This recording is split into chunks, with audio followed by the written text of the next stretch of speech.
Bismillah ar-Rahman ar-Rahim. Brothers and sisters in Islam, An-Nabi sallallahu alayhi wasallam said, Inna Allah hayiyyun kareem.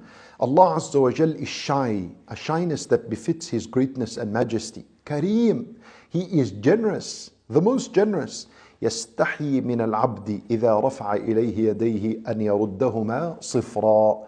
Allah Azza wa Jal is shy to reject the slave, the dua of the slave, if the slave was to raise his hand to him. Allahu Akbar. And so we learn that if you were to raise your hand while making dua, then Allah is shy to reject this dua. Why? Because the one who raises his hand, this image is an image of a beggar, someone who is begging, and Allah Azza wa Jal is shy from returning the slave that is in desperate need of Him subhanahu wa ta'ala. And when raising your hands in a dua, there are two common ways. Number one, you bring all your fingers and your hand together, and the palm of the hand is facing your face like this. Nabi sallallahu alayhi wa sallam said, Ud'u Allah bi akuffi butunikum. Make dua to Allah Azza wa Jal with the palm of your hand like this, and you look at it.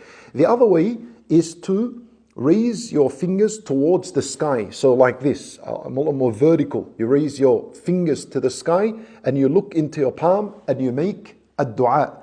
And this, generally, raising the hand in a dua is permissible all time, no problems. But in a salat, you avoid it. You don't raise your hand when you're doing jalsat, the sitting between the two sujood, or in sujood, or in ruku', or when standing, except in al-witr, when there is al-qunut, you raise your hand and you make dua, no problems. And it also should be avoided in Salat al-Jum'ah when the Imam is making the dua at the end of the khutbah, and it's avoided in tawaf and in sa'i. You don't do this. But in all other times, you raise your hand and you make dua. And understand, brothers and sisters in Islam, that the one who raises his hand to the creation of Allah, that is a humiliation.